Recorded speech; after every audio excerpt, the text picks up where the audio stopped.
hati-hati terhadap pencuri di bulan Ramadan.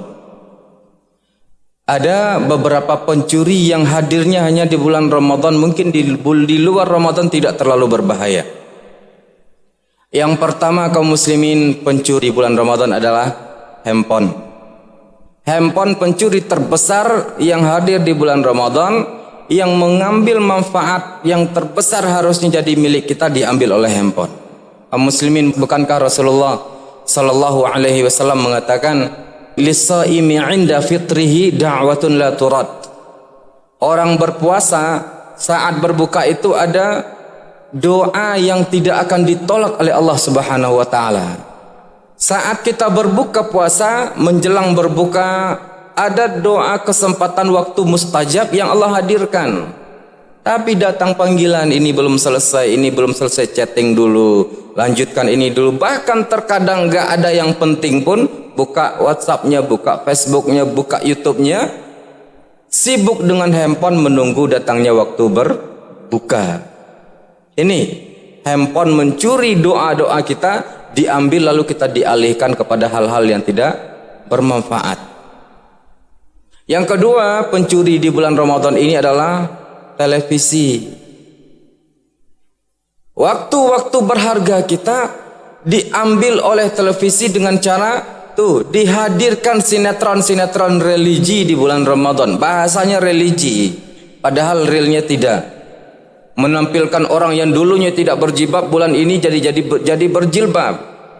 Orang yang dulunya jarang zikir tiba-tiba di bulan Ramadan tampil dengan sinetron yang pura-pura berzikir, karena memang bukan realnya berzikir, di syuting. Tujuannya apa kaum muslimin? Supaya waktu-waktu berharga kita diambil dan dijadikan kesempatan untuk nonton, sehingga dibuatlah sinetron berseri selama 30 hari di bulan Ramadan. Kata ibu-ibu, sayang kalau dilewatkan. Habis 1 jam, 2 jam. Hati-hati kaum muslimin yang dimuliakan Allah. Maka nggak ada ruginya juga kalau kita matikan TV di bulan Ramadan.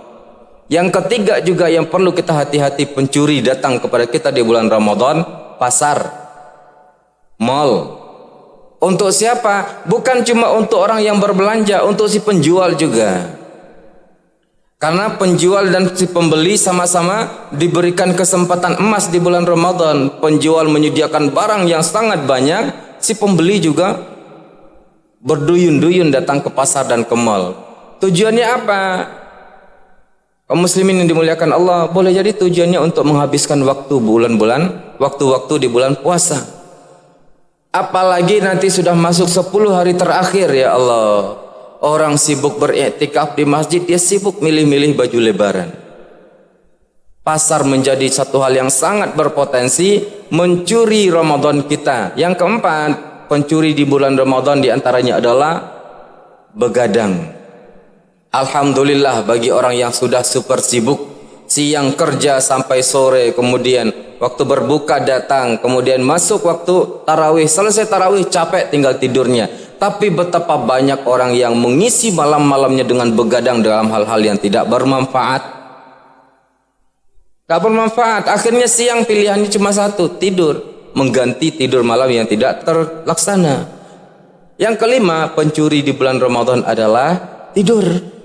Orang yang tidak sibuk bekerja, siang hari menghabiskan waktunya untuk tidur. Padahal ibadah panjangnya puasa bisa diselipkan dengan ibadah-ibadah mulia yang lain. Oh, mungkin dia mengatakan, oh kan pernah ada hadis Rasulullah, tidur orang yang berpuasa itu adalah ibadah. Itu bukan hadis. Itu mungkin kesimpulan seseorang. Kok bisa kesimpulan? Ada kesempatan melakukan maksiat, tempat maksiat ada juga. Misal nih, bagaimana cara supaya saya menghindari maksiat ini? Ya tidur. Ibadah pasifnya seseorang adalah tidur. Kok disebut pasif? Karena dengan tidur dia terhindar dari maksiat. Nah itulah ibadah pasifnya. Jadi bukan ibadah orang yang berpuasa itu adalah tidur. Bukan juga tidurnya orang berpuasa jadi ibadah. Tapi tidur yang bisa menghindarkan dia dari maksiat itu baru jadi ibadah. Nah kalau kita bangun, dengan bangun bisa tilawah Quran, dengan bangun bisa aktif membantu orang lain, dengan bangun kita bisa belajar mencari ilmu, dengan bangun kita bisa qiyamul lail kalau malam hari, maka tidur kita bukanlah ibadah. Tidur kita justru laknat yang menjauhkan kita dari ibadah. Kaum muslimin yang dimuliakan Allah Subhanahu wa taala, hati-hati dalam semua hal ini karena setiap kita mengimpikan ibadah Ramadan yang sangat optimal dan mulia, tapi kalau kita tidak was-was, tidak hati-hati, semua yang tadi kita sebutkan bisa masuk dalam hidup kita lalu menggerogoti ibadah Ramadan kita sehingga kita keluar dari Ramadan hanya seperti kam min shaimin laisa lahu min siyamihi illal ju' wal 'atash. Betapa banyak orang yang masuk kepada bulan Ramadan puasa tapi yang dia dapatkan hanya haus dan lapar. Raghima anfumriin man adraka ramadhana walam yughfarlah. Betapa meruginya seseorang yang mendapati bulan Ramadan, keluar dari Ramadan dia tidak dapat ampunan karena seluruh waktunya sudah dicuri oleh pencuri-pencuri di bulan Ramadan. Jazakumullahu khairan. Wassalamualaikum warahmatullahi wabarakatuh.